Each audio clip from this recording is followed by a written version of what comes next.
This podcast is brought to you by Rebecca Castles of the Rising Dawn series. Do you like violence? Do you like smut? Are you tired of the stereotypical novels of werewolf romance out there and want something a little bit different? Then pick up Sparked Revolution, Book 1 in the Rising Dawn series by Rebecca Castles. Available on Amazon, in Kindle, and paperback. You too can become a sponsor by heading on over to patreon.com/stories, the true and the fictional.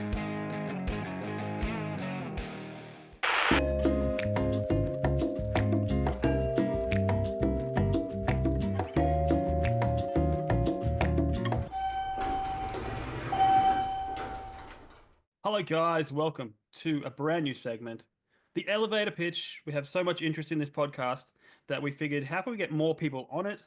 Let's have some mini episodes to slot into our bigger episodes. So first up, stepping into the elevator is Ben Schenkman. How are we, Ben? I am great. How are you folks? Well, living the dream. Hey, I got it back. Hey, that's my quote. Living the dream. I'm always living the dream. Living I the actually dream. literally am. I actually am living the dream because I'm actually really half asleep. This is my astral projection. So there you go. No one ever asks if it's a good or a bad dream, though, when they say that. Exactly. Yeah.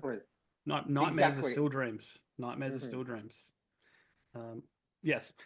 Anyway, we're stuck in the elevator. I like to say we're stuck in the elevator because, like, an elevator is like 2 minutes, and that's not a long enough trip. So no.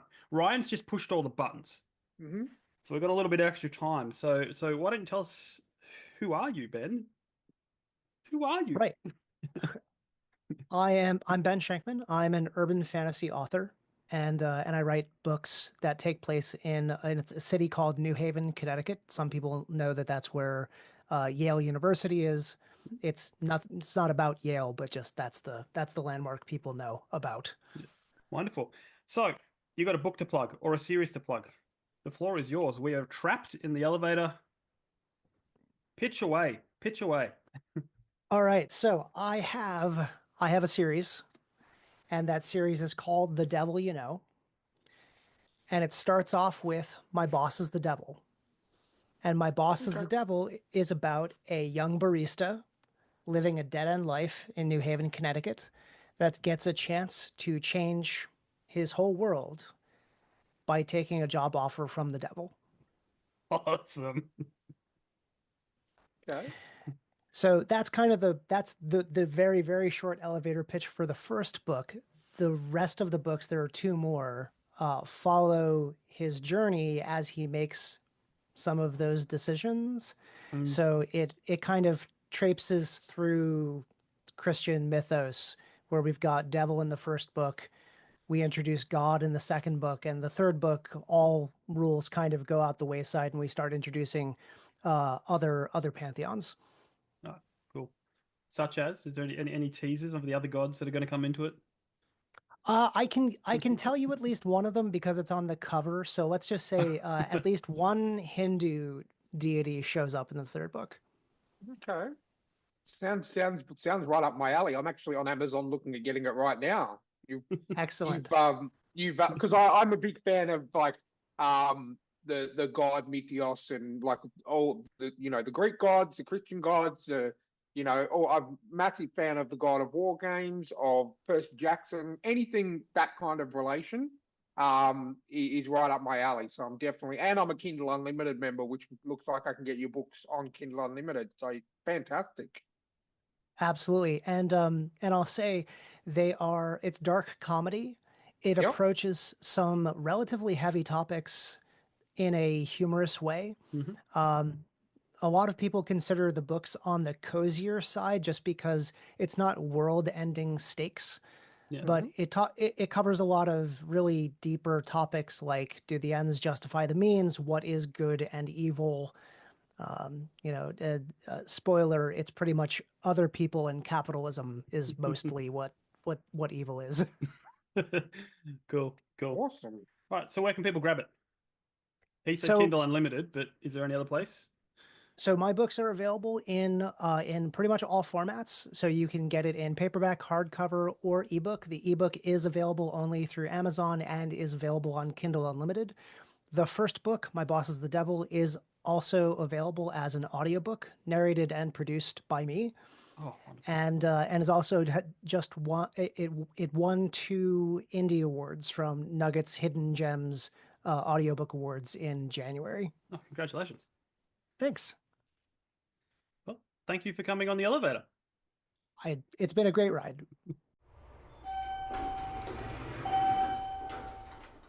Hello guys, and welcome to another episode of Stories, the True and the Fictional. We've got a returning guest. This is a rare thing for us because, well, we have such a backlog of new guests that when someone reaches out and says, hey, mind if I come on for a chinwag? I got a new book out. I'm like, you know what, we're pretty busy at the moment, but then someone pulls out and they magically return. It's like it's meant to be. No, that's not the real reason, Jamie. The real reason is because we offend the authors so much that they don't want to come on again. It's just the rare ones that have temporary amnesia, that forget about the podcast experience and say that they want to come back on. But that's the real reason. I do get hit in the head a lot. Yeah. All right. Well, before we bring in the face to that voice, guys, check out our sponsors: Rebecca Castles, Martin Kearns. Great series from both of them. If you want to, you can check out my stuff too. My new book is going to be out in June. I've decided it's going to be out in June. The cover will already have been out when this episode drops. So let's all pretend like we've seen it. And I've also read the first 4.5 chapters of it so far, and I'm actually really digging it. Really, really good. As I said, I've read all your stuff. It's and because this is what this is based on, I feel a personal personal connection to it because of what we did. So it's gonna be great once I get to it. So please check it out when it comes out. Thank you, Ryan. Your check will be in the mail. Check in the mail. Excellent. No. All right, guys. Let's bring in our returning guests, Matthew J. Turner. Welcome back. Woo! Thank you for having me. Always, Stewie Griffin always laugh. glad. Stewie Griffin laugh. Hey,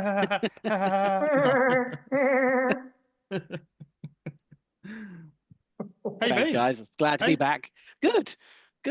You know, plodding along, trying to smash out a book and planning everything else around that. But no, other than that, been tip top. Yeah. How about you guys? Gone great. I did the crazy thing. I sat down, like this book that I've been writing, plug. Well, that I've finished writing. It's like I had the end in mind, and I wrote it with this end in mind, and then I get to the end, and I'm going like, this character is no longer the end. It's like this character wouldn't do what I initially thought it would in the end, and then I'm going, okay, well maybe this has to be a series, and then I just pitfall. Then I just sat down and mapped out two sequels and one prequel, and it's all mapped out ready to go. It's a slippery slope, isn't it? You start with just a nugget of an idea, and then suddenly you're doing a 10-book series. Yeah, well, because I never thought I'd ever be a series writer. Like I have a story, I want to tell it. That's it. You know, I just never thought I'd be a serious writer. Yeah, Emu Wars, hilarious. Done. You know, zombie romance trilogy featuring Ryan the Uber driver, and it's just like, great, done. You know, all in one book. And now I'm just like, I'm writing a series. What is going on here? I'm kind of like the reverse, where I've never been able to kind of hammer a story down into a single. Yeah. I mean, the books that I've been writing, or the series I started, was all meant to be one book. And then it kind of went, okay, no, it's not going to fit into one book. It's going to be multiple. And then the series just turned into an open-ended, multiple plot line. Things are going to come and go. So I'm kind of like, I would love to be able to hammer out a single story in in one book and just have the whole thing done. But I don't know if it's in me. I waffle too much. Yeah. It was really interesting because I ran my manuscript through Grok on X just for fun, just through the AI. Yep. And it does not like unresolved things. And I'm going like, this is a book. It's going like, what happened to this character? what is this? And we're like, can we have a little bit of what do you call it? Ambiguity or whatever it's called. Just it's Ambiguity. Gotta be ambiguous. It's got to be a little, you got to wonder. And it's just like, it does not, like, what about this? What about that? I'm going like, calm down, buddy. Calm down. How can I plagiarize this if you don't tell me how it ends? Yeah, that's it. Yeah. Cool. Anyway, before we get too Topical. crazy, Oh, definitely. Icebreakers. We have round 2 icebreakers. Mm-hmm. We haven't done these in a while. Yeah. I think we did them with last one was Amy Cormack, who we were talking about off air. Because I hadn't been on his first interview because that was in my hiatus.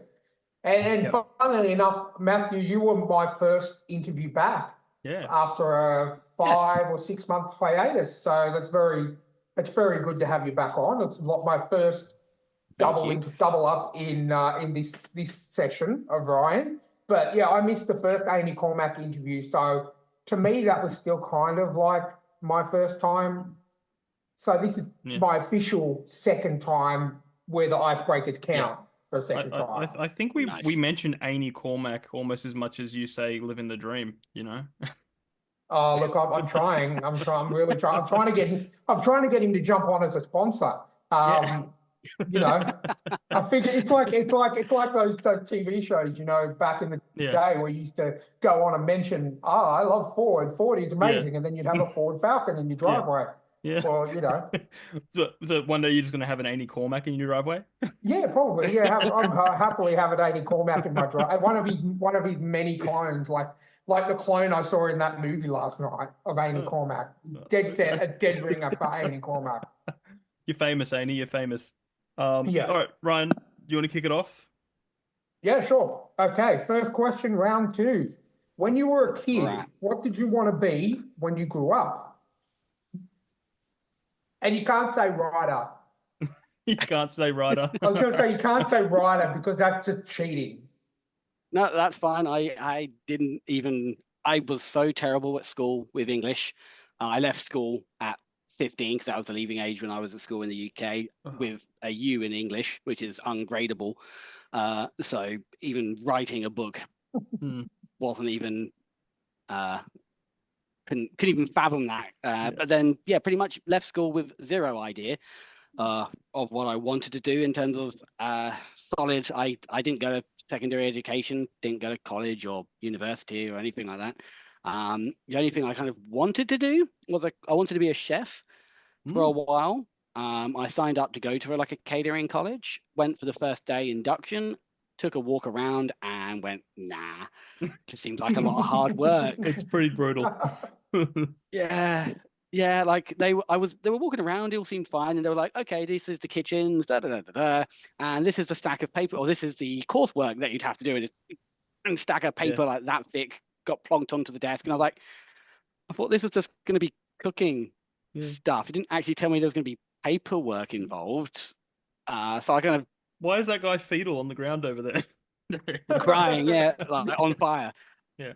So I just gave up and went into stacking shelves, and then spent a few years bumming around and still trying to figure out. And here I am at 34, still actually trying to figure out what I want to do with my life. I mean, my wife, bless her, is a career woman. She's a teacher. She's a head of English at her school. And here I am mooching around, not very much. So stay at I've written home, a book. Yeah, I've got a job, but it's I don't go that's a career. It pays the bills, but I look at it as kind of going, writing is what I want to do, and doing my job is what helps pay our bills and helps keeps us going, and means I can write and make zero money from writing. But I like to cook, but I decided that I'd seen enough Gordon Ramsay's kitchen nightmares to realize I didn't want to do that as a job. Yeah. I had a mate that is a chef. He was a chef for like 10 years or something, and he's like, yeah, I'm done. It's just like that. I think it'd be too high pressure for me. Like, I'm the same as you, Matthew. I've watched pretty much every Gordon Ramsay competition show out there. Yeah. I think it's way too. It would be. I wanted to be a chef when I was in high school as well. And I started to take like food related courses in school, and I was like, no, not for me. And then I switched to IT, but it's just really high pressure. And now you've got all the idiots who think they can get a free meal just because they can make up like dropping hairs. I'd be the kind of chef that'd go out there and say, "You're full of shit. I made that myself. I plated that myself. You put that hair on there yourself," or I do the reverse. I would take the food back, sure, no problems. I'll get rid of it and just wipe my ass all over it, and then send it back out. It's like that. Do you ever watch that? What's it called? Road Trip with oh god, early 2000s. Someone who's in it. The scene where they send back. That's it. They send back an order of French toast. Yeah. The chef goes back, starts licking it, and he throws it into his underpants. Basically that kind of deal. Yeah. But I think it's funny that out of the three of us, I'm the one who went to uni, and you two are the literary geniuses. So I was just talking to people on the phone all the time. Yeah. And I actually went and did 4 years at uni. Huh. Well, dude, like I've mentioned it a million times, I hadn't read a complete book. Well, no. In the first 27 years of my life, I'd only read 2 books cover to cover. That's it. Books were not on my basically. Yeah. What was the first one that you read? Jurassic Park. Can you guess? And guess what? Guess what the second one that he read was? The Lost World. Exactly. Ding ding ding ding. Yes. There you go. What a guess. There you go. So he really branched out. He really branched out after reading that first one book on dinosaurs. He picked the second book on dinosaurs. Yeah. I mean, the first 2 that I basically read were similar kind of ones where they were film adaptations. That's the kind of reason why I ended up reading, which was Casino Royale, because this was like I was about 16 or whatever it was, and my school library, that was like the only Bond book they had. So I was like, okay, I've not seen the film, but I'll give it a go. And then First Blood, the Rambo book. My older brother really he loved, like when we were teenagers specifically, he loved the Rambo films and the Rocky films. And he had the book, so I gave that a go, and actually the book was so much more violent than the film. It's usually that way. Yeah.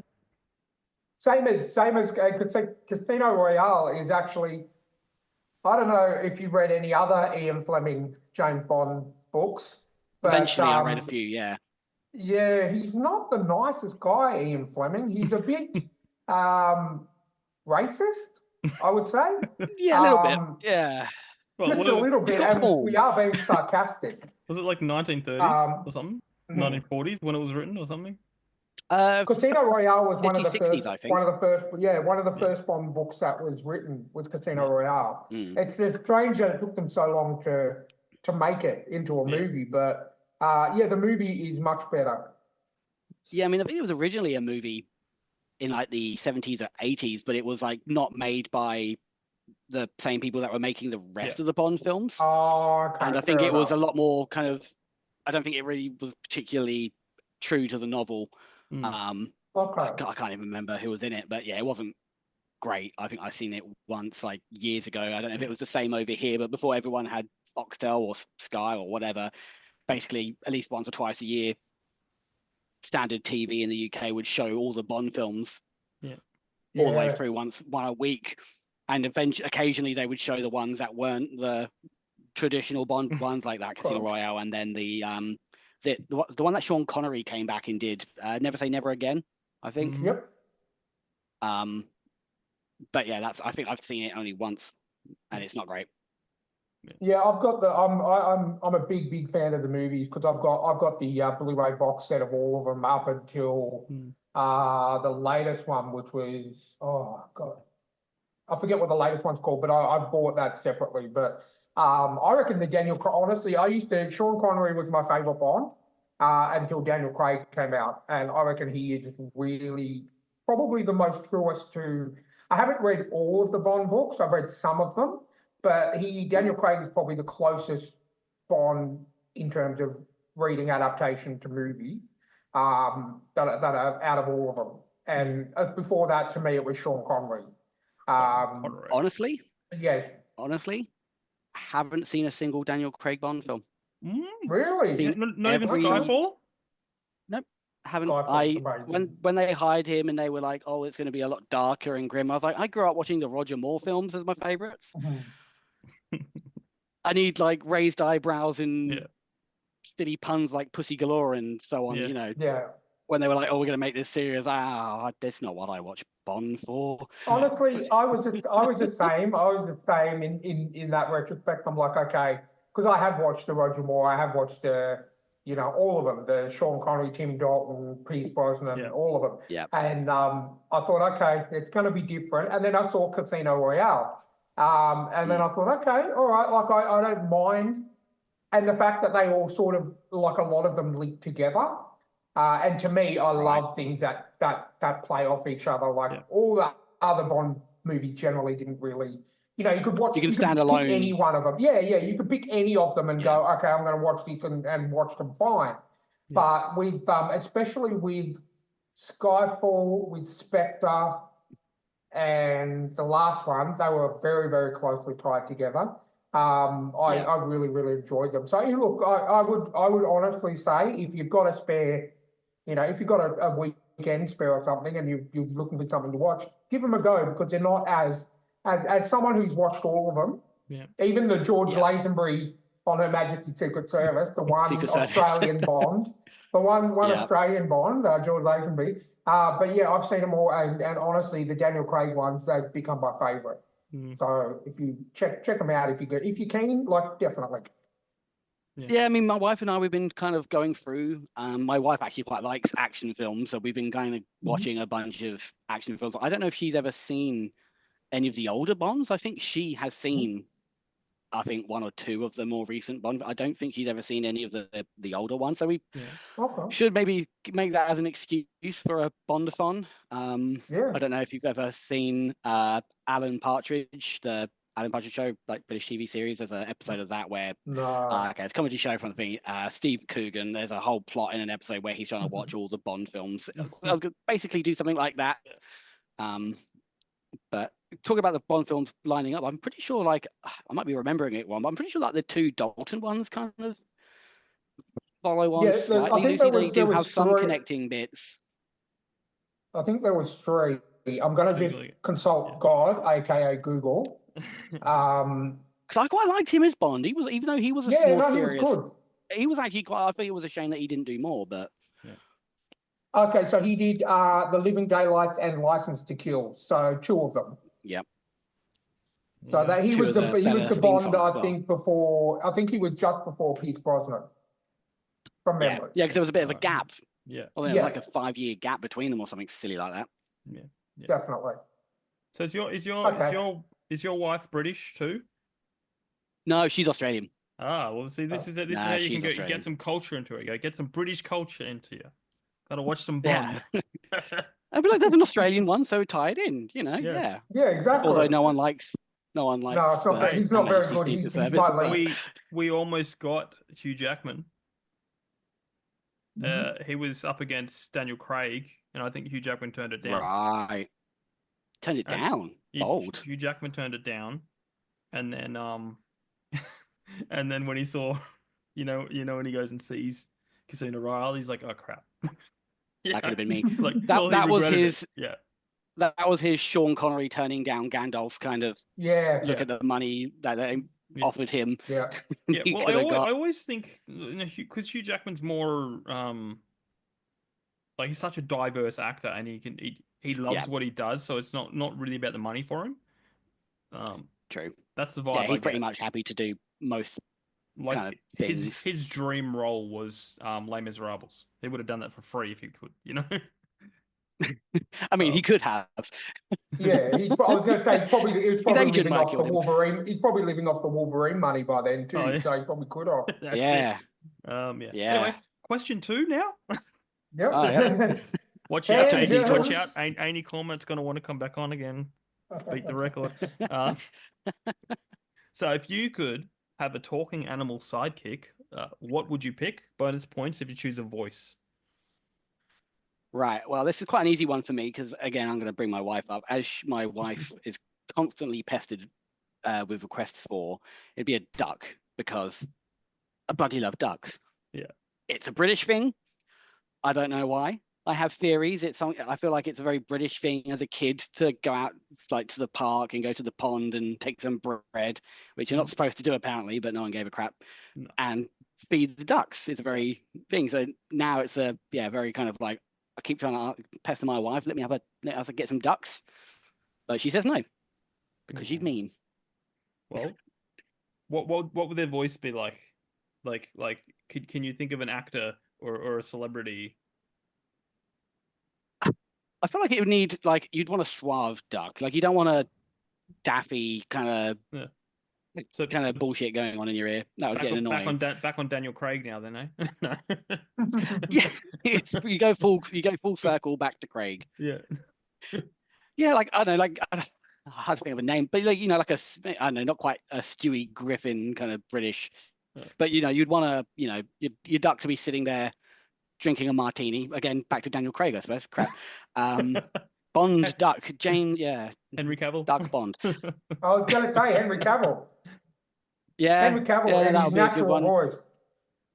Or like someone like more sort of like, I don't know, like a Stephen Fry. Oh, okay. Yes. Like, I don't know, like a very witty kind of, like a witty duck. A witty duck. Sitting there. Yeah, I think that'd be a great sidekick, keep them happy, bit of bread. You'd be fine. Awesome. Everyone likes a duck.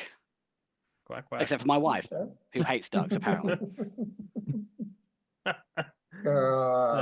hope you can hear me. Well, technical difficulties? No. Awesome.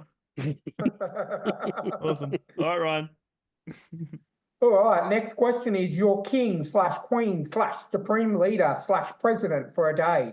What do you do? And selfish, as like our round one icebreakers, if you could get rid of one thing in the world, what would it be? We want selfish answers. None of this world peace bull crap. We want selfish answers. Well, I'm British. More importantly, English. So I suppose if I was king for a day, the first thing I'd have to do is invade France. It's kind of par for the course. Are you really king of England if you don't have a crack at invading France? But I feel like France nowadays. I feel like France nowadays. You get to the border and they'll go, "Oh, we surrender," because they're jumping on the surrender. Yeah, easy. You have it done in 2 days. Or riot. Yeah, it depends. Yeah, they're good at that. They're good at the rioting. It's kind of petrol prices go up by 10 pence or 10 euros or whatever the hell they tender balloons. I don't know. And they just kick off. Yeah. Whereas everyone else around the world, petrol prices go up by $5 and they just grit their teeth and open their wallets. And meanwhile, Paris is aflame. Which is funny because they do. They're using petrol to set the flames and they're paying that price for petrol and they're rioting against the price of petrol because they paid for it to set the town alight. Yeah, and the French minister for petrol or whatever is sitting in the office of excellent.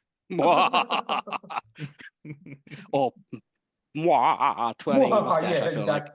Yeah. He's eating his cordon bleu, sitting there, with his baguette and his little beret. Twirling his necklace of onions.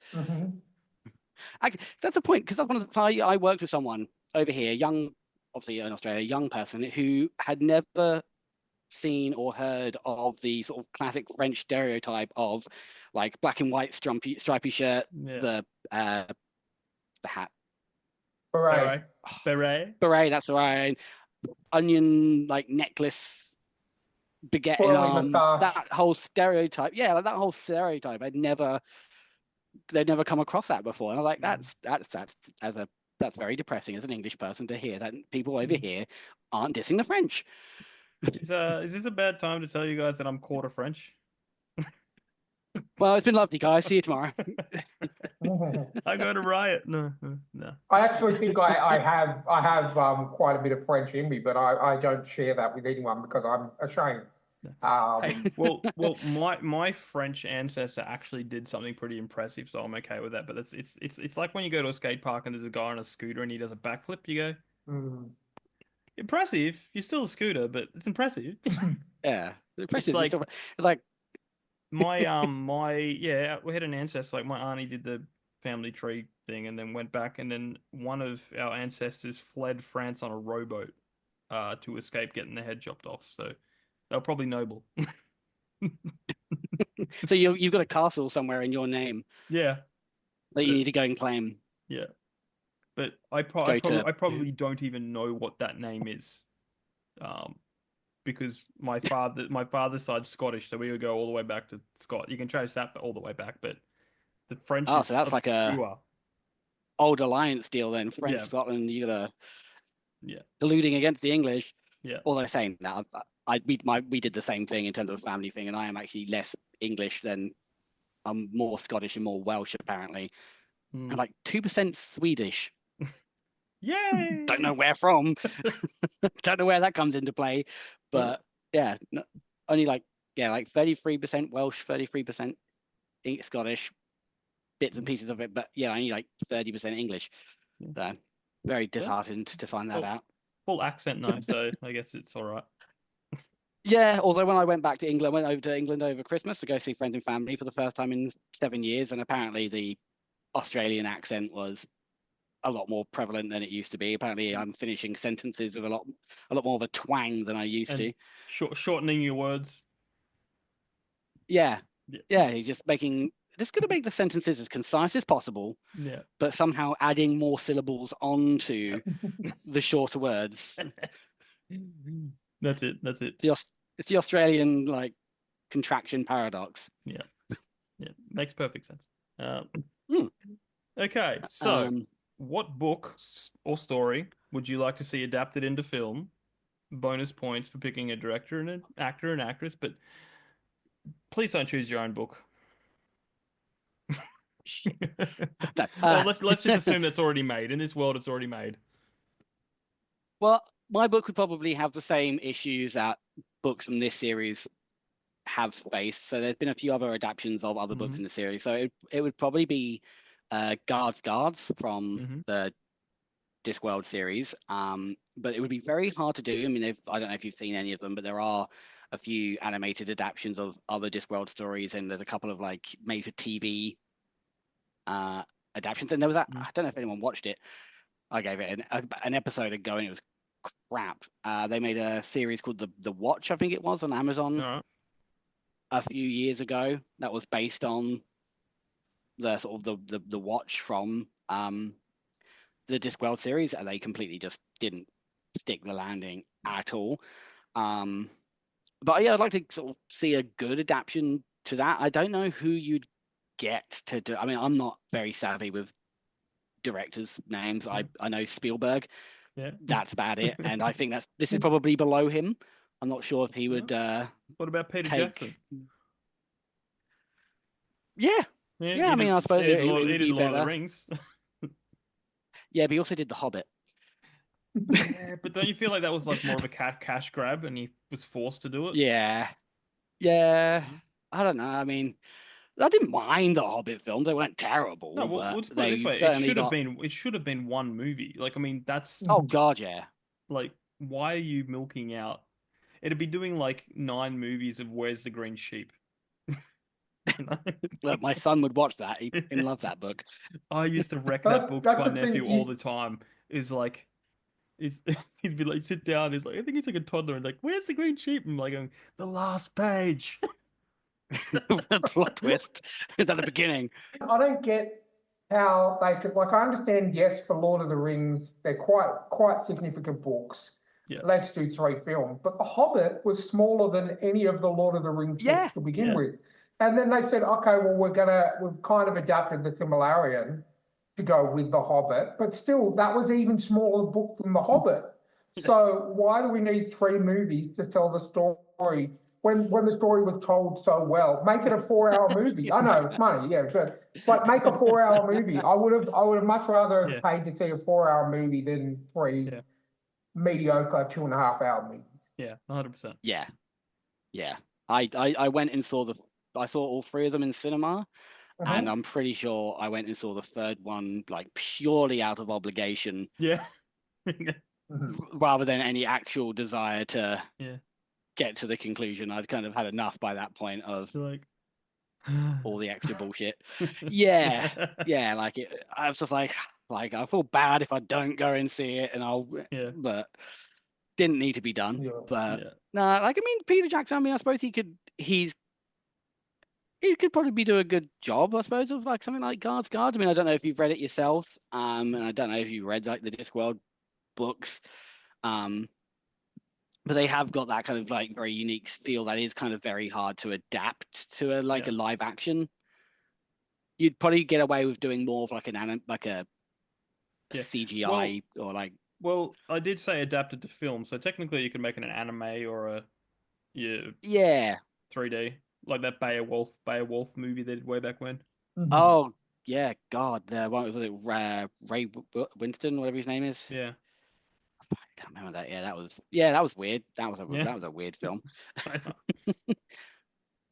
But in terms of like lead actors, the only thing I could think of to play like Sam Grimes, and this is only because again I don't watch a heck of a lot of films. I don't know who's like current in terms of actors. It was only because I saw the trailer for the new reboot of the Naked Gun films the other day. Would be like a Liam Neeson. Yeah, I feel like he would be able to balance the kind of gruff.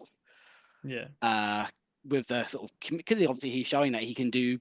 I mean, I'm saying he's showing that he can do comedy. I will go and see this Naked Gun film, but I'm not expecting much. Yeah. Well, it's Seth MacFarlane, isn't it?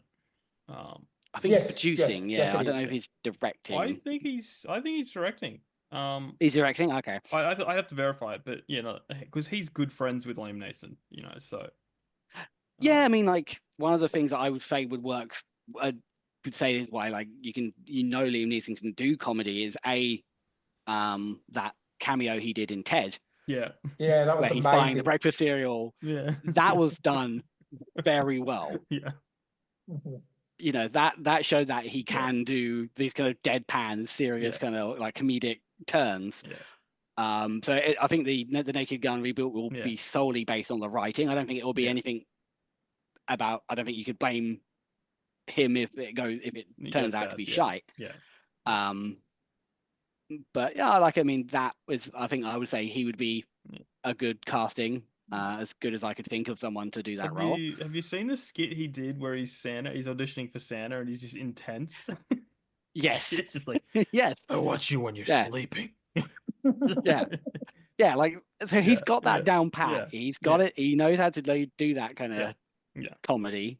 Just as long as the writing's there. Yeah. I think it'll be gold. So yeah, that's what I would probably go with. I didn't realize he was 72 though. Yeah. Yeah. Because I was like, again, when this Naked Gun trailer came out last week, whenever it was, I was wondering, like, I was like, he's looking like pretty good. How old is he now? And I thought he's 72, and I was like, Christ. So I then went and looked to see how old Leslie Nielsen or whatever he is, like the original Frank Drebin, how old he was in the original films. He was only in his early 60s. And he looks way older than Liam looks. It's something you never think you'd hear reboot and Liam Neeson in the same sentence, because you think he's that old that there's nothing he can reboot.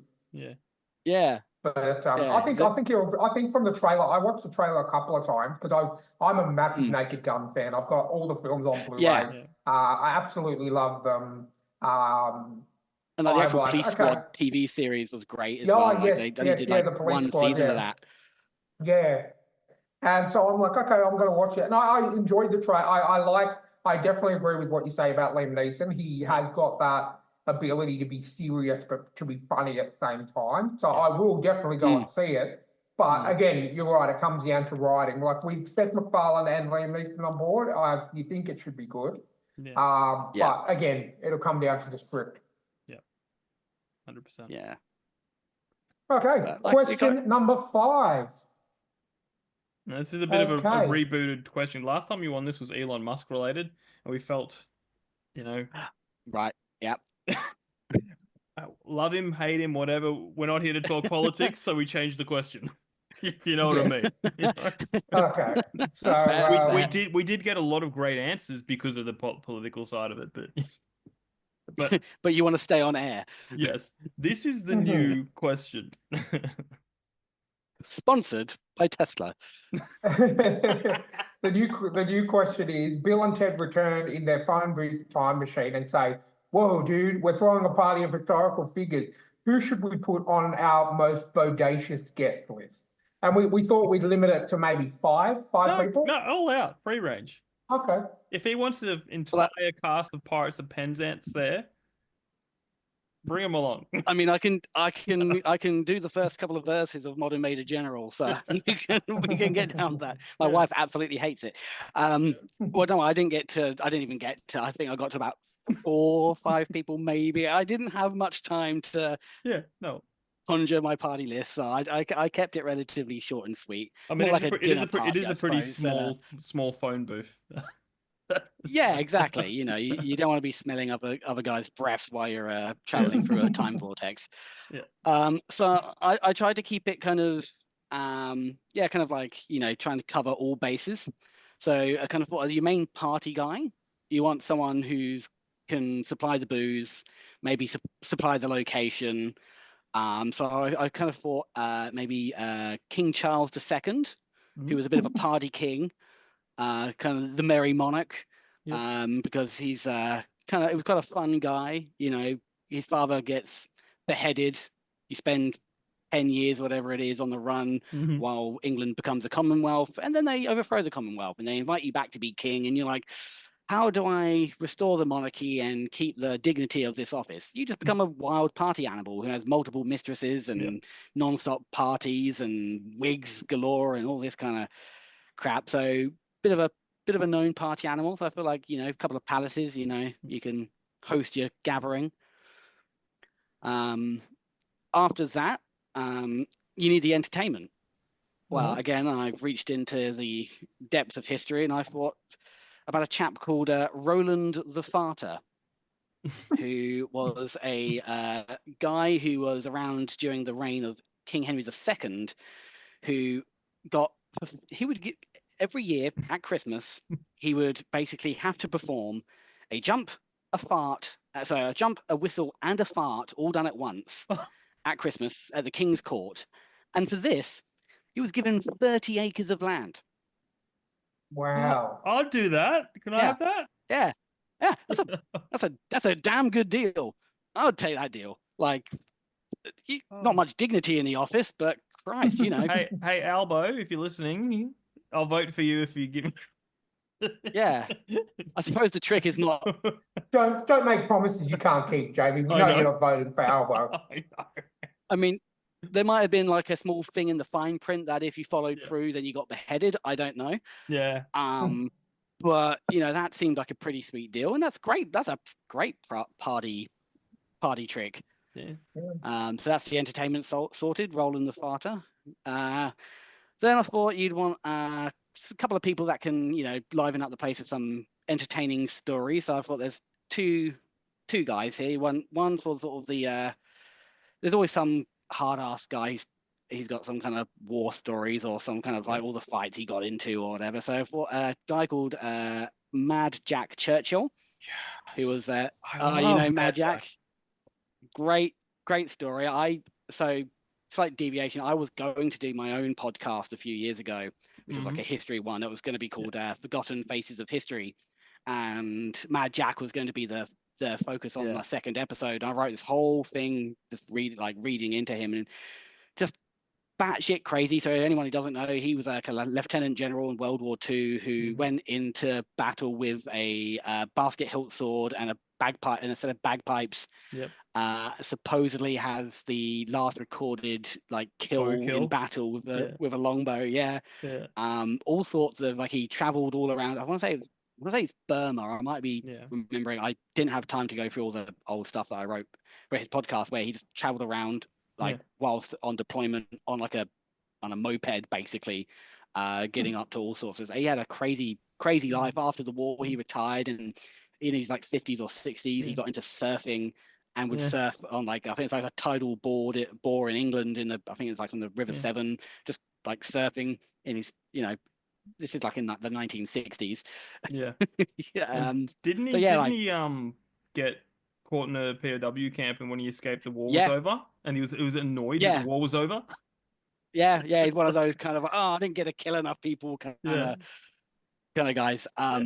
Yeah, I remember reading. I can't remember the full details, but there was another story where he basically marched up and they were attacking somewhere in Italy, I think, and they kind of got pushed back twice, and then as they were retreating, the Americans basically were like, "Oh, we're attacking again," and he basically told them to go get stuffed. He wasn't marching back up that hill a third time or something along those lines. So yeah, like a real hard ass, but just great stories. Who I haven't seen, like, I mean, you occasionally see him pop up on like internet lists of like 10 coolest stories you ever read kind of thing. It's really hard to find any books on him. There's this Australian author that's done a series, but it's a fictionalized series. Oh, okay. I wasn't aware of that. He's pretty local to Sydney. He's like, I think he's South Sydney or something like that.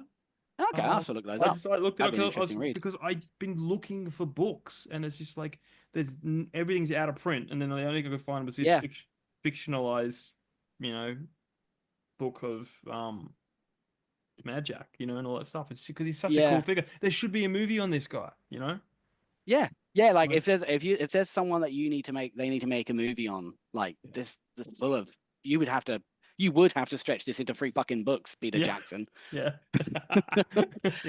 That's it. Like there's your golden goose right there. I mean, it's and it's hard to because when I was trying to research this podcast, whenever it was, like 5 years ago, I think, it was hard to get details because there was so many conflicting stories as well about like where he was at a particular time and all that. So it was hard to, and there were very few actual resources. Yeah. But no, great story right there with that guy. But then I thought to wrap the party up when it's kind of getting on, most of the people are left, fire's going, someone breaks out the whiskey and like cigars or something like that. Oh, here we go. Oasis. No. You bring out Liam and Noel Gallagher. No.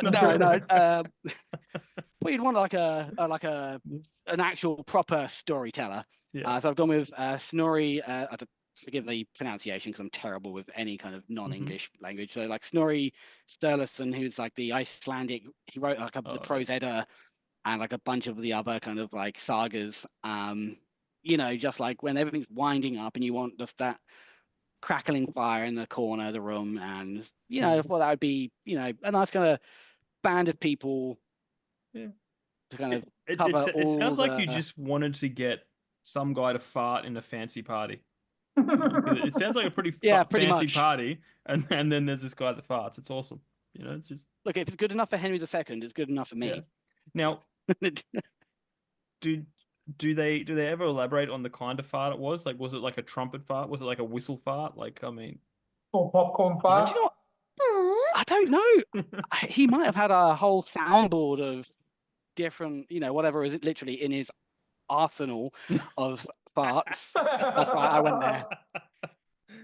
If you like jokes like that, you should read my book, A Reign of Emerald Fire. It is full. Product placement, I tell you, if he ever had a biography, it should have been called Up Your Arsenal. There you go. Maybe we should write the fictional account. Up Your Arsenal, Roland. Yeah, Up Your Arsenal, the fictional account of Roland the Farter. No, I don't know. It has to be called the true. It has to be called the true story. Because you can do that, because they made a Ned Kelly movie a couple of years ago and it said the true history of the Kelly gang and it was all fiction. Yeah. Who's gonna sue him? Who's gonna have the financial incentive behind you to go, no, that's not right. Yeah. I've got a reason to sue for this. Nah, no one. So no. Yeah. The true 100% historically correct story of Roland the Farter. There you go. You heard it here, told folks. from the perception or the viewpoint of the farts. As they're ejected in little. Yep. Chapter 1, 1734. Christmas Eve. Sprouts again.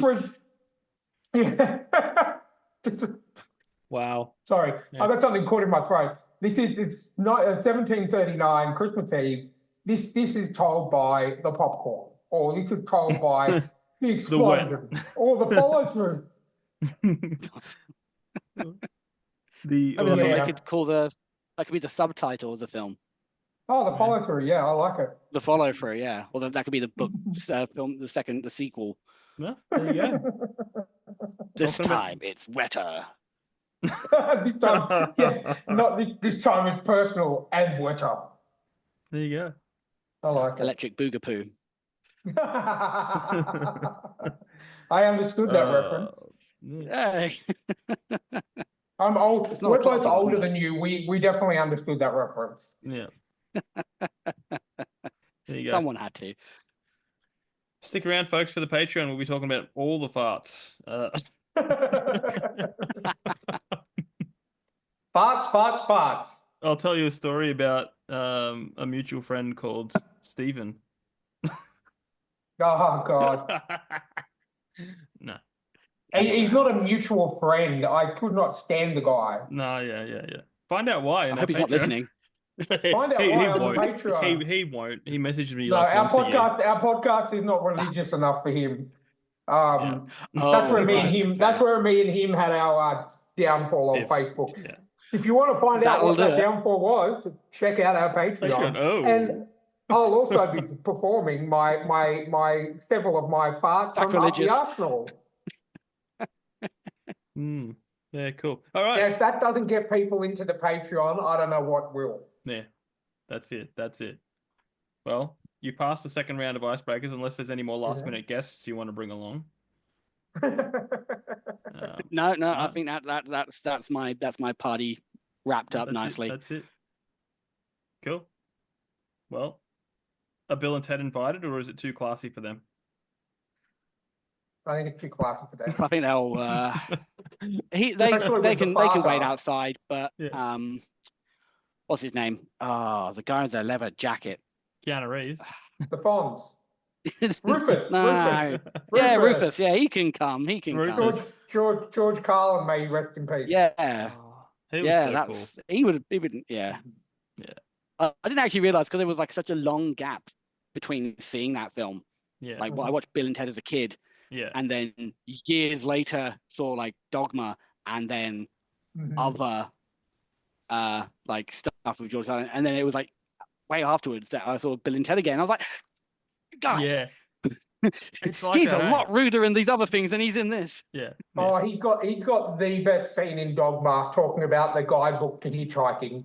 It's just like, oh man, it's something that I wouldn't repeat on this podcast. That says a lot. But I dead set when we were saying Rufus, the first thing that came into my mind is his character from Dogma, and then you said Dogma. I'm like, okay, fair enough. We're on the same page. But Dogma's great. They're actually making a sequel to Dogma with Ben Affleck and Matt Damon. Yeah. It's a shame that he's not around with us anymore to kind of add to the star quantity. That's kind of like would have been one of the main reasons to. I've seen so many of his live specials as well. We just got Max in Australia for our foreign listeners, and there's a few of his HBO Max specials on there, and man, he was gold. And something you don't know, he very rarely swears on his live special. Wow. And he still had me rolling in the pew, so to speak. It's absolutely amazing. So he's definitely a big loss to comedy. Especially with like to stay away from the politics at the moment. But imagine the kind of material he would be, be able to come up with at the moment with the current climate in certain countries around the world right now, leaving them three-syllabled, ambiguous, uncertain. Yeah.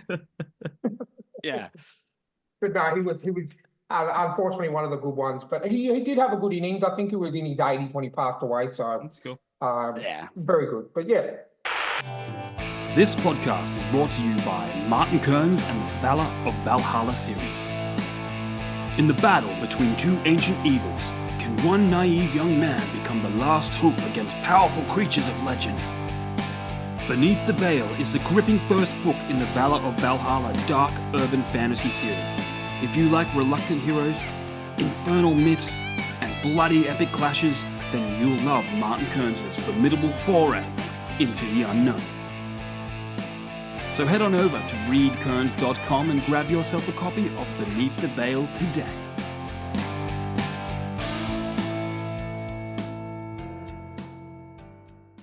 Now, what's been happening? Get out I of it. assume you've been writing.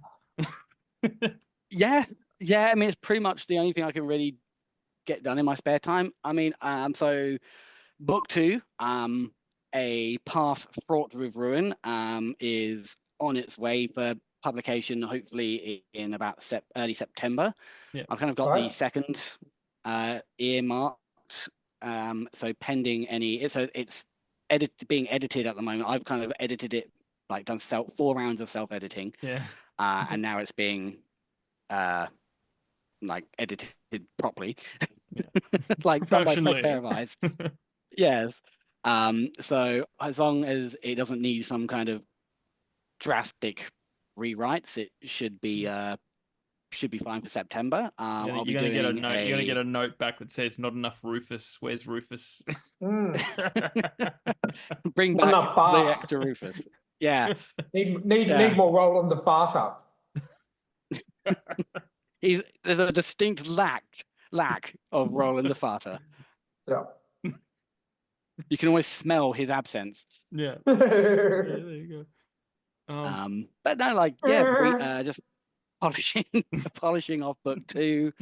Trying to get all the eggs in a basket, if that's the phrase, for kind of publication. Which is not as much work as I was expecting, because it hasn't been that long since I republished A Reign of Emerald Fire. Yeah. So I kind of familiar. So I'm not looking forward to when it comes time to I still need to write the damn thing, but write book 3 and then publishing that, because there'll be a few year gap.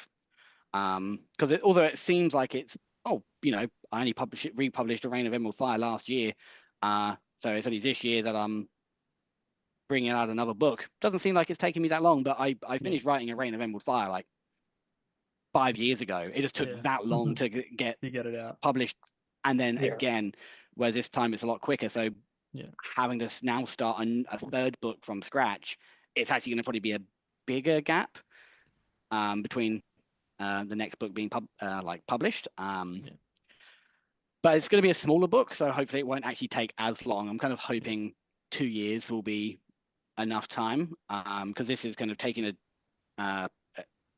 even though book 2's not out yet, so no one knows what happens. But book 3 will take a leap away from the kind of plots of book 1 and 2, take a bit of a detour before we come back to this plot arc in book 4. Okay.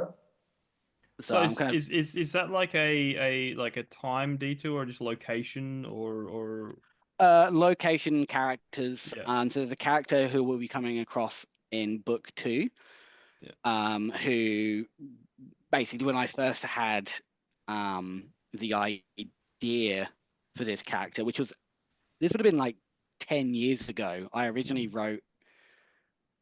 This is how long it took for to write book 1 and then move on, because I originally had like ideas and all these kind of little nuggets of ideas like 10 years ago that I wrote down and then haven't touched, and only just got to sort of getting to sort of page. So it's kind of like I thought he would make a good kind of side story. So I had the character first before working him into book 2, to then giving him his own book in what's going to be book 3. I was umming about just as much as the whole series is just open-ended and characters coming and going, I was kind of umming about just doing book 3 and as finishing this particular arc. But I decided, for my own kind of mental health / I just wanted to work with different characters. Because it took so long to write book 1 and then have to get it republished, and then writing book 2, I kind of want to break from this particular story and just do something else. Before coming back to it, I've got the whole plot line for book 3 and 4. Sorry, well, yeah, the next book for the particular arc for the first couple of books sorted, so I know what I'm doing with it. I wanted to go and do something else, do a nice little shorter story on and try as we were talking about earlier, try and do a damn standalone single book, one small story. Yeah. And it kind of helps that I'm like it's a rip-off of do you know the Rime of the Ancient Mariner? It's basically a rip-off of that. It's like an epic poem from like the 18th. Do you ever know, like the metaphor of like the albatross hanging around your neck? Yes. Yeah, it's what that's from. And basically it's a rip-off of that, because the character in question is a bit of a deluded seafarer. He has these kind of grand ideas of him being some kind of master pirate he's just got a little river boat, with instead of a parrot or anything like that, he's got a seagull called Flappy as his companion. So it's kind of borrowing heavily from the kind of the story of A Rime of the Ancient Mariner. But now, does this seagull have one wing? Because it's flappy. No. Hang on. Writing it down. Wing. I had that idea. Delete the previous 30 seconds of this call. Name, and you have to name him Steven Seagal. No, he already said it's flappy. That's why. Where I were said you guys when I was writing these? Okay. That's a he could be his friend. nose. That's okay. Steven Seagal.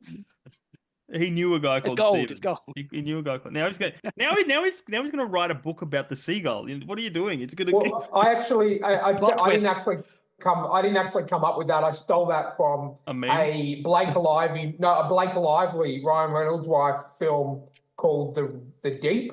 Yeah. And she duck out in an Australian ocean with a shark, and a seagull keeps flying, and she named him Steven Seagal. That's why I will cross that out then. I don't want to get sued to buggery. Yeah, just in case. No, that's fine. Well, I saw a meme, and it was like Steven Seagal's face on a seagull. Yeah, it's just like that. Like that. The same with seal. There's a superimposed the singer seal on a seal. Yeah, it's just yeah. These are the things that the internet was made for, Anyway, back to Flappy and his boat. Yes, the important questions. Yeah. So that's kind of the book 3. So that I've started a chapter of book 3, but then because I've kind of been so focused on getting book 2 out, I've kind of put that back on the back burner. I basically started writing the third book when I was stuck on a plane flying over to England. But then I found that very uncomfortable. So I wrote about a third or whatever it was of a chapter, and then gave up and read the wonderful book by, I'd have to find it because my memory is poor. Let me just find it, because I feel like I should give a fellow indie author a plug while... it's definitely not Annie Cormack. Sorry. He gets too many plugs. Yeah, he's filled out his plug quota, although fantastic writer as well. It is The Kinslayer by S.K. Oh yes, Hutput. Yeah. He's been on. We had him on a few months ago, maybe. Yeah, no, read that on the plane. It was a great read, so highly recommend. The Norse guy that wrote a Norse book about Norse mythology. Yes. Oh yeah, I remember. Yeah. I thoroughly enjoyed that read. I accidentally spelt it wrong in there's a typo. Oh, you prick. The Kinslayer. I changed it. Slaying the Kardashians. Yeah, well, it put a G. It literally put a G. Like the typo put a G in the middle of it, and I just did not notice it. So the typo. Well, it was a typo, No, Hey, the amount I stuff I'd pump out. I'm just like, the editing is a nightmare. He's sitting there wondering why no one's reading his book, where some douchebag who's written The Kinslayer is making thousands now. No, hey, I changed it within like a minute, so Okay. So she's all good. We're gonna get lots of emails from him going, whoa. But no, he's a very cool guy. Yeah. And he was.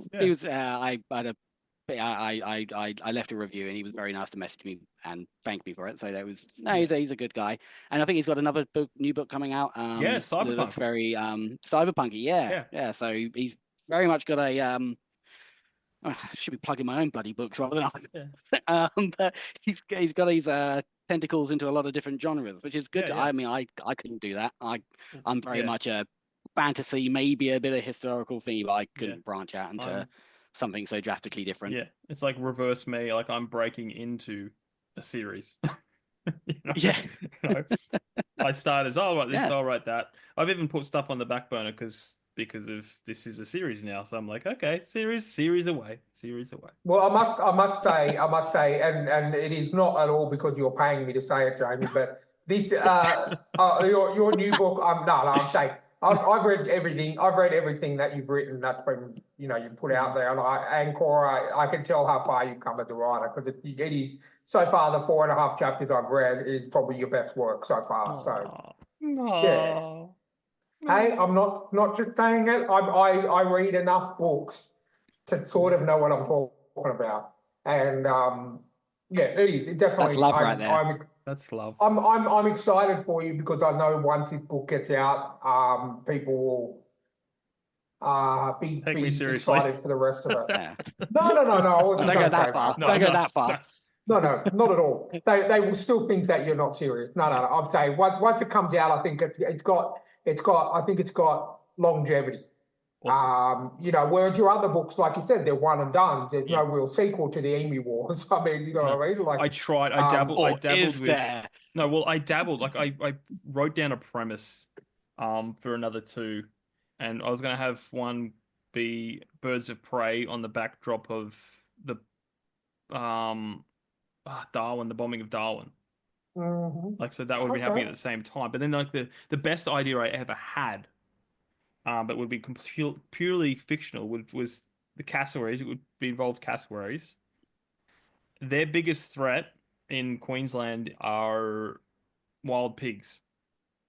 So I thought this has to be like Vietnam. So we'll call it Viet Ham. But like all of that just got put on the back I'd burner. read it.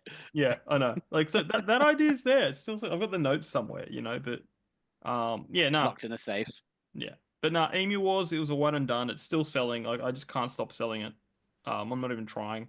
It's just every now and again I get a notification. No, you've been paid. Brush those chips off your shoulders, mate. I can't even stop. I'm not even trying. I can't stop. Hold on. Let me wipe my tears. He's got a big copy of the Emu Wars next to him. He wipes his tears with wiping his tears with $100 notes. It's not enough to live off. All right. No, I didn't mean to sound douchey, but the point is, these emu wheels, they sell themselves. God, you don't even have to try. Yeah, well, it kind of does. That's the weird thing, I mean, the name is that. People are just going to see that and be like, here's my money. Yeah. So I at this stage, I probably sell 10 a month on average. Oh, wow. Okay. And that's pretty good. That's for not. I don't really talk about it anymore. I don't plug it anymore. It just does its thing. And except for the 8 times you've plugged it. So I think you've mentioned it more than Amy Cormack. So there you go. No, well, this will be the last thing I say. Apparently, there's a short film that came out recently, so maybe that's people are googling it. So, well. Just to get him over the line, Andy Cormack. There we go. Andy Cormack. No, you can't say it 3 times. It will appear. And what I will say when we actually get back to talking to our guest about his stuff. No, I'm good about plugging your book. Joshua Walker. Joshua Walker, the author? Yep. Yeah. Yep. He kind of his book cover kind of inspired my new book cover. Just that idea. It's very similar. And now I'm going like, what would Joshua Walker do? Because I'm going to do a hardcover. And I want to do it exactly like his hardcover. I'm going like, screw it. I'm just going full Josh Walker. I'm sure he's mentioned it on his book. I've seen those are some really good covers. I'd love to know who the artist is. Yeah. I can't remember. He's like some well-known dude because I watched an interview with him and the Kay's bookshelf, hidden shelf or something like that. Yes, yeah. and they were talking about the artist, and she was like, "Oh yeah, I know the artist," and he's like, "Oh yeah, well the artist," and I was going, so he must be someone, you know, of Someone renown. who's relatively, yeah. No, they did a really good job. Yeah, I mean the cover I got done recently. Yep. I thought about how dodgy my old publisher was. Yep. And then I'm like, who are some of the artists they worked with? Because if they're dodgy, they'd be going for cheap. And I found a really good artist that's cheap. You know, they're reliable. Um, Yep. I sent them a message. I said, "Can you do this?" And they did it within a week, less than a week. I got it back, and then they Oh wow. asked for the bill. When every other artist I've worked with is like, "Give me money, and then I'll do it." You know? Fair. Yeah. And like that reliability is kind of Yeah. that's one of the biggest. I mean, the cover artist I'm working with, I mean, I haven't done the cover of the reveal for book 2 will be in a week or so, I think. Yeah. But depending on when this comes out. Yeah. But I've worked with the same person who did the cover for the republished version of A Reign Yep. of Emerald Fire. So they Oh, one cool. of the biggest things I wanted is consistency with the Yes. covers. Yes. And they've done a really good job. And they are so easy to work with. They communicate every step of the way. They provided lots of different suggestions without kind of pushing you one way or the other. And they've done a really fantastic job. And I'm like fully intending on working with them throughout the entire series, as long as, you know, they don't mind me slowly chugging away. I mean, I wish I could be a oh God, what's his name? Cahill. Not the soccer player. What's his name? No. I use Stephen King. Stephen King brings a book out a year. Yeah. And I don't know how he does it. Yeah. In his old age as well, he's still pumping out one new book every year. Oh, yes, like the dream. Ryan Cahill. All right. Yeah. Cool. Yeah. No, I like to think that's bound in the broken over is. I like to think Stephen King is like literally like just a factory worker, and he's just like type away. He's just out the back screaming at people. Different person behind the scenes, you know. But his don't sue me, books Stephen are so King. long as well. His books are so long as well. I mean, even some of the newer ones are still like 700-800 pages. Yeah, I can't do that, man. I'm just like my new one is 45,000 words, you know, and that was a slug for me. You know, it's just like I can't do the. It's hard. I mean, like my second book at the moment is sitting at about. Again, it's going through an editor, so they're getting rid of it. The last count, it was like 140 something thousand words, which is about 40,000 more. Excuse me, than A Reign of Emerald Fire. So it's bigger, but not by much. But again, that took me like I probably started writing this book about 4 years ago. So that took quite a long time. And then like this Ryan Cahill, who's like doing this, as it like the Banned in Broken series or whatever it is, like these books are huge. You know, they're like 1,000-page books. And I think he posted something the other day that he's published like 4 or 5 of these books in 4 years. So he's churning out books like 3 times as big as I can write in like a year. I would love to know how people like that do. I mean, good on him. And he seems to be doing very well, but he probably does it full time. He probably just churns out probably just sits there and he's probably one of those authors that can say, hey, I'm going to sit down for 8 hours and write, and literally write for those 8 hours. The dream. Yeah. Well, once you get a rhythm going, I mean, I finish my last book, like the first draft I think I did 20,000 words in a week or something. Wow. You know, that's pretty good. But I was unemployed, so it's like, yeah. And I mean that makes a difference. Like having that kind of time. I mean, it took me like years and years and years to write A Reign of Emerald Fire. And then in 4 years, I've done this book. But in this 4 years, you know, I've got 2 kids. Yeah. I've got, you know, a full-time job. I've been quite busy with like some other bits and pieces around these last sort of 4 or 5 years have been quite hectic. So I feel like I've done better. I'm in a bit of a stage now where hopefully now that the kids are getting older, that as I can kind of move forward, I'll be able to sort of spend a bit more time focusing on the writing so I can hopefully get the books out a bit quicker. Yeah. Because I think that's the part of the key is like for an indie author who is starting out relatively new with a very modest following, is you kind of need to have a few books behind you before you kind of start getting a bit more sway behind you, I suppose, before people start taking you a bit more seriously, I suppose. Yeah.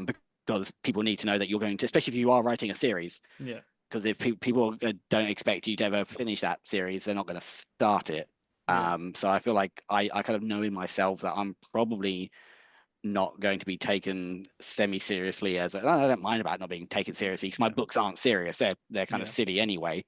Yeah. But until I've probably got 3 or 4 books behind me, people are probably just going to keep swiping on to the next author who they know who's a reliable. They've got a series out there. They're completed. They're writing more. That's how I've kind of got it pictured in my head of like, that's my plan of like, don't. Yeah, it makes sense. Like it's like, it's like TV. Like you want to binge a show, and if you want to binge something, if you see a season that's like 1 or 2 seasons, you're like, eh. But if you really want to binge something, you want to, I mean, especially these days when Netflix cancels everything that. Yeah. Oh, we've had a successful series. Gone. Not to say that some of those shorter ones or even shorter book series are any worse. Like, I mean, one of my favorite shows of all time is Gallivant, and that's 18 episodes, and that show is just like. I'm obsessed with it. Like I feel like watching it right now. Interview over. I'm not. It's just like I watch it at least once a year, and usually within 2 sittings, because it's 18 episodes. Hey, if you got a tradition, you got a tradition. Yeah, you're completely right about that. Because when I'm looking for a new show to watch, especially when I was in hospital, I would go on Netflix and go, okay, oh, this has only got 1 season. And then what I would do is I would Google it and go, was this show unceremoniously cancelled? No, was it unceremoniously cancelled? Because I'm not going to watch 10 episodes if I know that it's going to leave me hanging and they're not doing any more. Yeah. If it's a limited series, like I watch a lot of British horror, which is a limited series, like it's 8 episodes, but I know it's going to be solved in that 8 episodes. It's going to be finished. Yeah. I'll watch it. But the way that we are at the moment, going back 5, 6 years, we used to get solid shows that are, 8, 9 seasons, or Supernatural, or, like I'm currently watching The Flash. I've just started season 5 and I've still got 4 seasons to go. And, and even shows like Superman and Lois, which just finished last year, and that finished solidly. It literally, the last episode, you can tell this is the last episode we're going to see of the show. But that was 4 seasons, and that was 4 seasons of brilliant TV. And you can't nowadays, you can't really judge anything because they're all 2 seasons, 1 season, 3 even seasons. If it's good. Yeah, exactly. And like we said, Netflix likely to cancel good show. We're making money. We're just going to cancel it. Unless it's a reality show like Desperate Housewives or some shit. Yeah. We'll keep churning that out. Oh, for sure. Because let's just watch the same fights going on with the same lady. Yeah, anyway. Same scripted fights. Yeah. Exactly. And, we're just not getting the caliber of TV shows that we're getting. And I can totally agree with that. I'm literally, unless you've got at least 4 seasons, I'm probably not going to watch you if you didn't get to wrap it up. Yeah. Yeah, I mean, it's because like people's time is as much as we all like to, but as much as we also kind of all like to go, I can just binge watch a TV show or on the device, so I'm pressed for time. It is, it is an investment. Yes. Especially with books, they are something that you actually have to. You can throw a TV series on and not really, half the time when I'm watching TV, if we're like me and my wife are watching TV. She'll be sitting there on her phone kind of reading and watching a TV show. So she's not as invested in the TV show, but she's more invested in the book. Yeah. And like the books are an investment, but they're a harder thing to get people to invest into, especially when you're an indie author, because not many people are watching indie TV shows. There might be, but I don't know where you're watching them. Whereas like obviously the indie author thing has exploded over the last 5+ years since it's become a lot more accessible to everyone. So it is, an oversaturated market, and I'm not complaining about that because it's helped me get my books out there. But getting people to read, unless you got like a timeless classic like the Emu Wars, no one's reading it. I'm gonna live that down. Hold on. Amy Cormac. There we go. But no, like you're completely right, Matthew, because I'm guilty of that myself. Before we started this podcast and before Jamie actually became an author, I would only go to those trusted sources. I'd go, okay, I'm going to read this author, Stephen King, because I know no matter what he writes, it's going to be good. Or fantasy style like David Eddings, I would only read David Eddings because I know I've read those and I know he's a reliable author. But since starting this podcast, I've found so many hidden gems in indie authors that it's not funny. I think literally been 3 or 4 books that I've stopped before I've finished out of all of the podcast interviews that we've done. And I was talking to one of my carers the other day when I was coming back from doing some errands. I said, I've met so many amazing people out of this podcast as well. And the fact that I can actually read the books and go, wow, this is amazing. And I know this person is just phenomenal. I can read a Stephen King book and go, this is amazing, but I'm never going to talk to him. But you know what I mean? Like I've found so much more.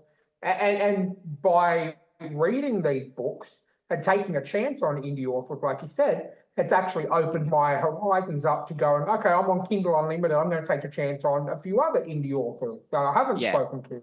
And I've, found so many hidden gems. It's not funny. So people need to take more chances on indie authors. I feel really bad because I always go to Stephen King or I always go to Dean Koontz or I always go to Christopher Pike or whatever for my horror stuff. And then since doing this podcast, I've met, 4 or 5 horror authors that I actually love a lot more than those. So Don Campbell. I know because he's listening. Don Campbell's actually, and if he is listening, I have finished your anthology series book, which was absolutely amazing. And I'm about 3 chapters into your full length. So bear with me. I will get to I'm reading like 3 books at once at the moment. So, but finding him, I would never have known to look for a person named Don Campbell. And it's some of the best horror I've read. So I give indie authors a chance, man. They're more authentic, man. They're all more authentic. Like, it's not the machine. It's exactly. It's like I did go with a publisher once just for experience. I learned a lot, but I prefer indie because like I know that the stuff I'm writing, they'd be like, change this, change that. And I'm just like, I can't. I'm being authentic. It's my book's pretty dark. It's pretty flippin' dark. And I don't want to change that. I don't want to take away from the story I've got. You shouldn't have to change it because that's changing. And while I'm saying obviously publishers are great, but it's going to change too much of your view, and it's going to, before you know it, it's not going to be the story that you put so much hard work into telling. It's going to be completely different. And it's going to be a cloned version of that, which is watered down to what your original works are. And that's why I feel you're 100% right. I can feel that reading in the author's books.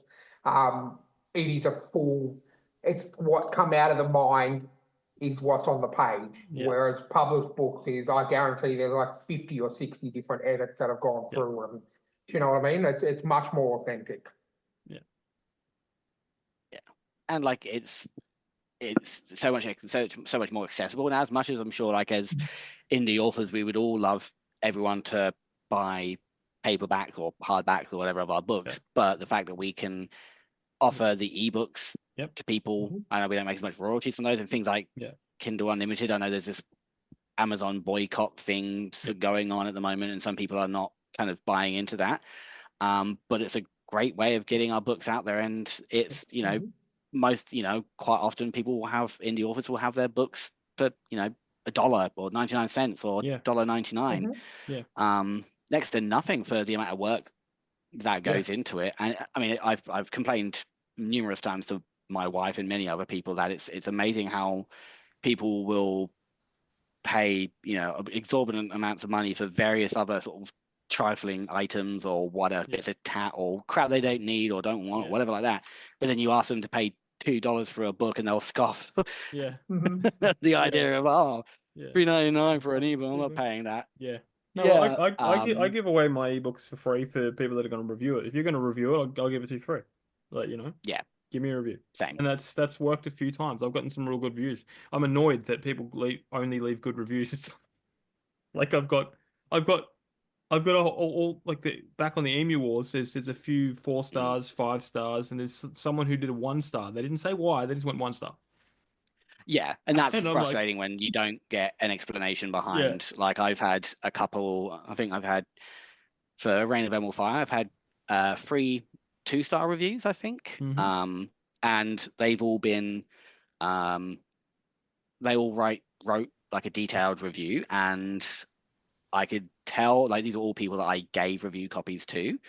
And it was quite often the case that they would say something along the lines that the prose was good and the writing was good. It just wasn't their bag.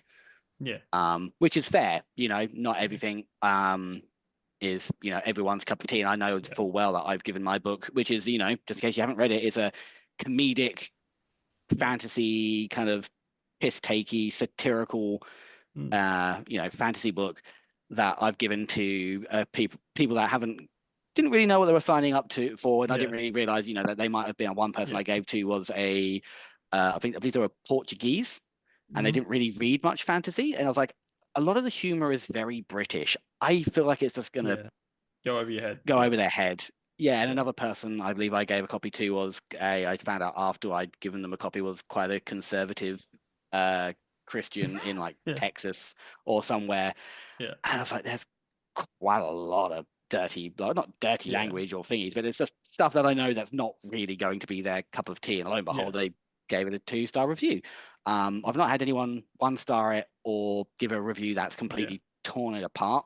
Well, just give it some time. I'll get online and give you one if you want. No, someone wants to do it, go right ahead. But like it hurts when like you see those kind of lower reviews come in, but it hurts more when there's no explanation behind it, or the explanation is a single line.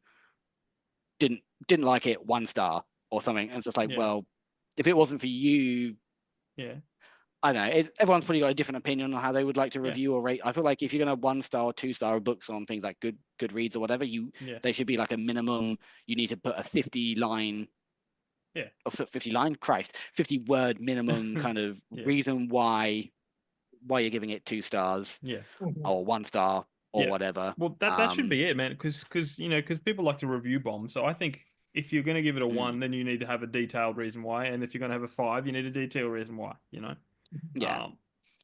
And it's hard. I feel personally, it's hard to review like 1-star review. Like I've seen so many reviews in the past of someone who will read like a historical fiction book or whatever, and they'll 1-star it, and then you read the review, and it's like, I don't really read historical fiction. I don't really like historical. But it's like, well, why the fucking hell are you leaving a review on it then?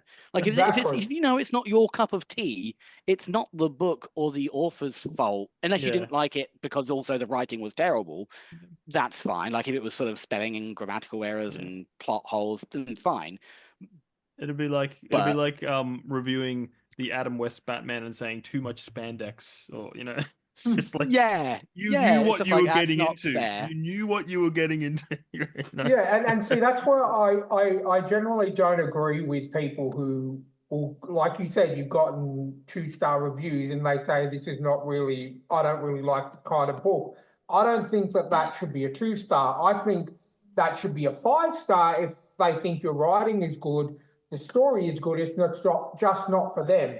That should be a 5-star review, because in my opinion, if I'm going to 1 or 2-star review a book, it's because the writing is bad, or there's grammatical errors, or it's, mind you, I haven't ever done that, but I'm just saying the reason behind a low rating shouldn't be, this is not my cup of tea. Yeah. Because you bought the book, or even in most cases, you were given the book for free.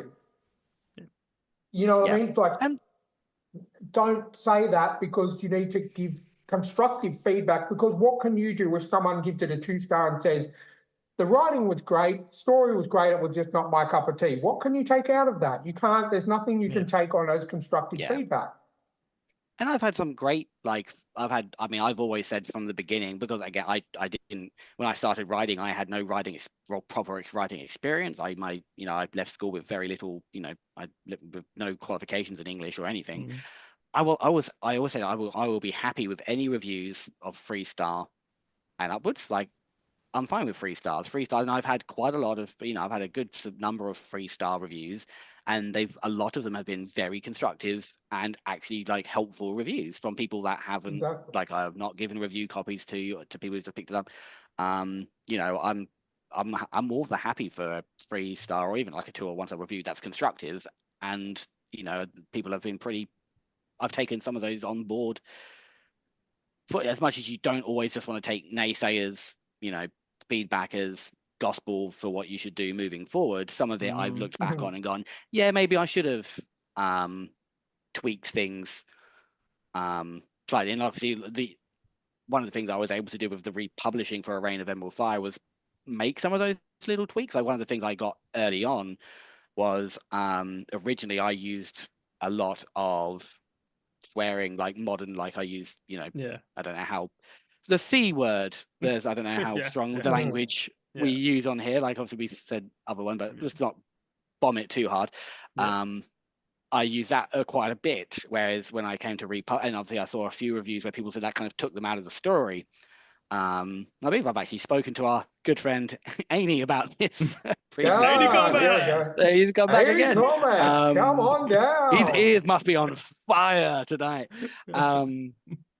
Where then when they came to republishing, I've changed that to more kind of like in-world curses, like not so much swear words, but by the whatever. Which I think, because I think I've mentioned, like, I'm into history and I've read a few books and like listened to some podcasts and so on when they've spoken about how swearing worked in the Middle Ages, and they didn't say like, oh fuck this in quite the same way that we do. It would be, oh, by God's beard or something like that. That would be how they would swear.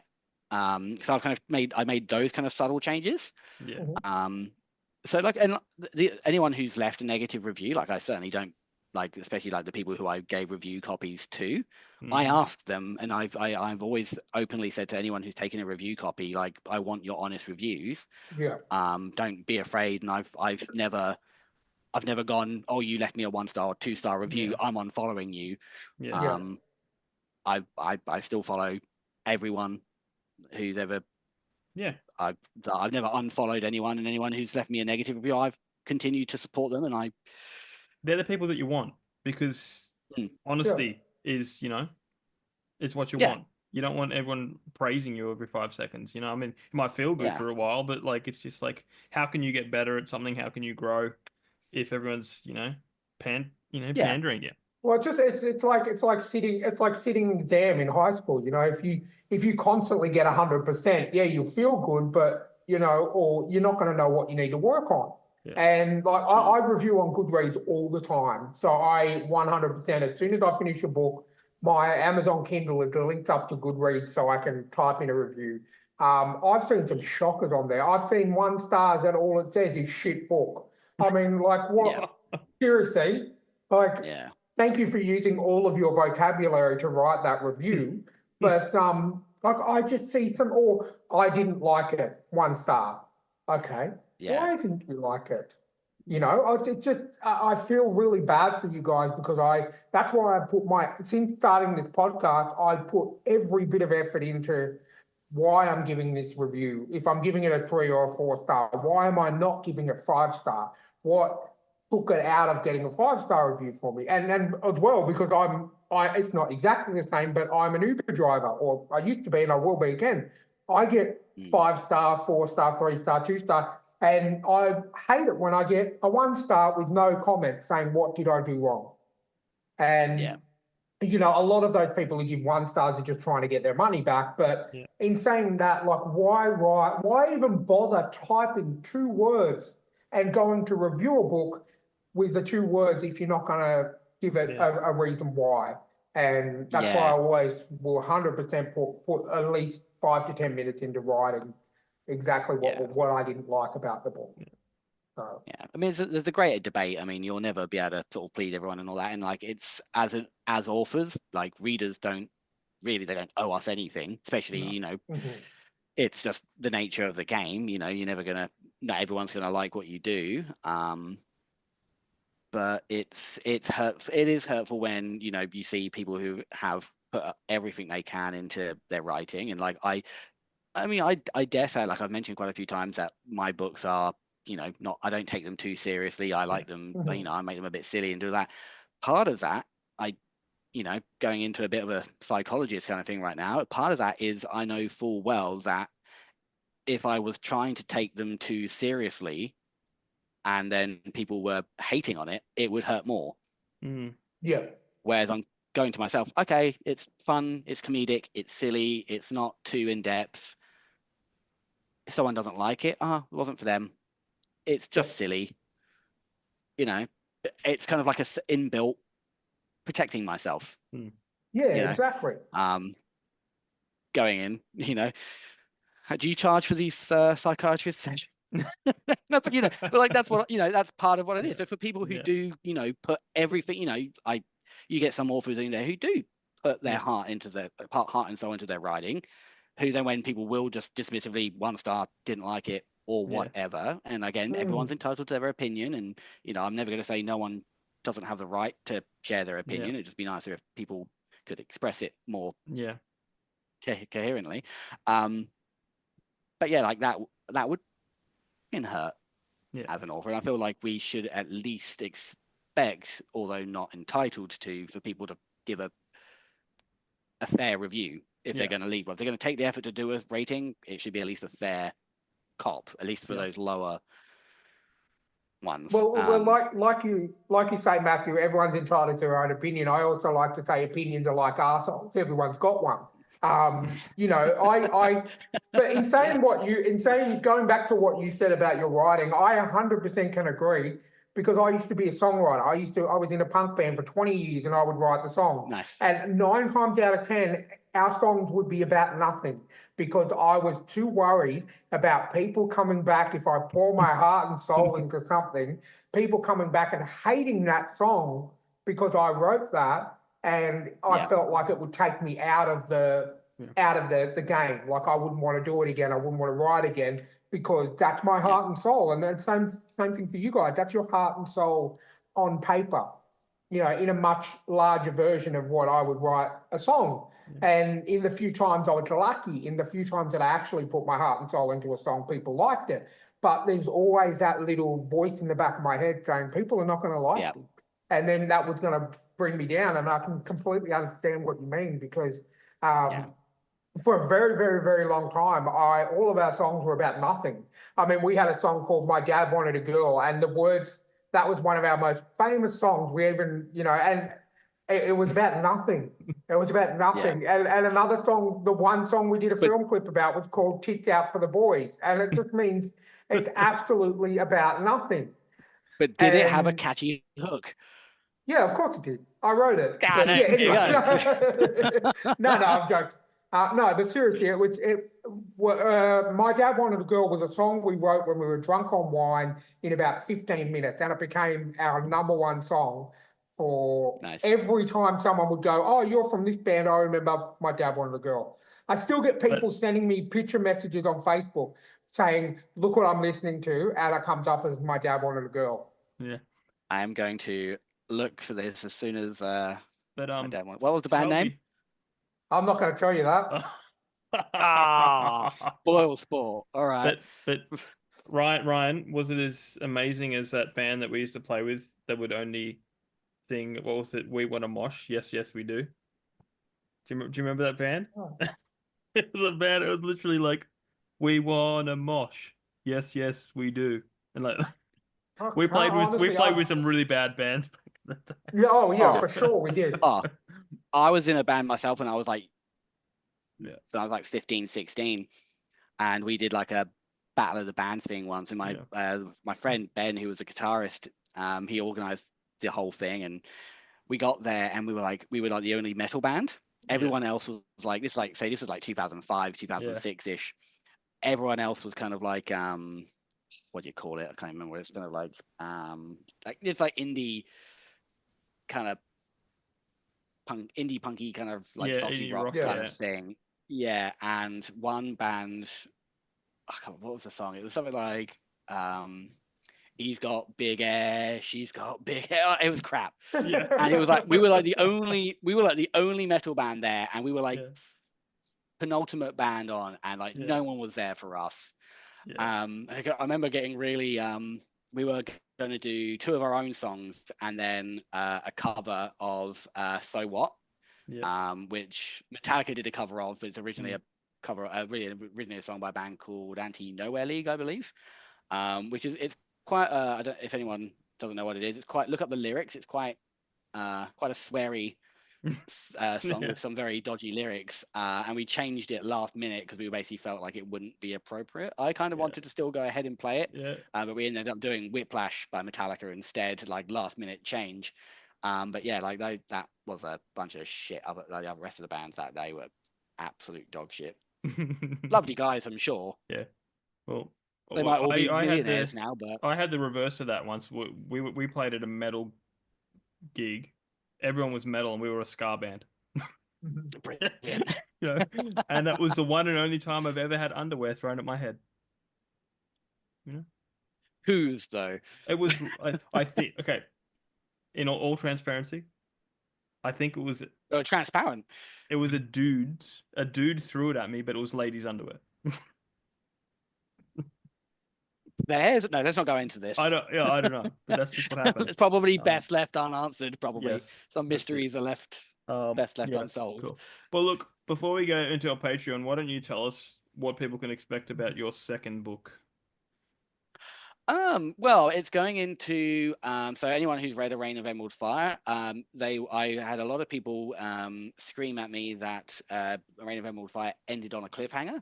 So of course things kick off with resolving that cliffhanger, and we've got a lot more to answer people's pleas. There are more dragons in this book, or more going on with Adventure and Dragons. There's a lot more.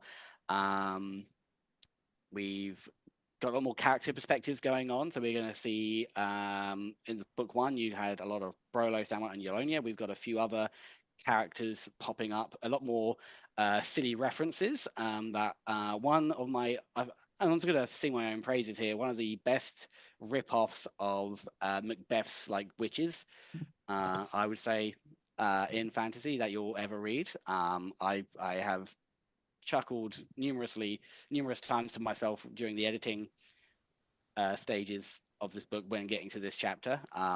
So yeah, lots of silly banter that everyone enjoyed from book 1. A lot more Yolonia as well. I think one of the things I wasn't expecting, not because she's not an enjoyable character or anything like that, but a lot of the reviews I've had for book A Reign of Emerald Fire was everyone wanted more Yolonia. So, and happily enough, I had already written more Yolonia before this end. I was like, okay, well, this seemed to work out quite nicely. So yeah, more hijinks as our band of merry men and women traverse the kingdom of Eupronos. Yeah, lots of silliness and chaos and infighting and outfighting, if that's the term. Excellent. Well, guys, all of Matthew's links will be down in the show notes. He has been on before, so go back and check that episode out too. It's good to go back and listen to the old stuff. We're going to head into the Patreon now, but you know, the true and the fictional at gmail.com if you want to reach out. We are getting pretty we've got a backlog of guests coming on, so still reach out. I've already had to book in for book 3. Yeah. That's it. Yes. If you guys want to jump the gun, reach out to Aney Cormat and try and put get him to put in a good word for you. We love you, Aney. Yeah, we love you, Aney. Except for your opinion on maps. Yeah, there you go. Find out why in the Patreon. We stand united against that. Yes. Yeah. All right, guys. Yeah. Thanks for listening, and we're going to dive into our Patreon now.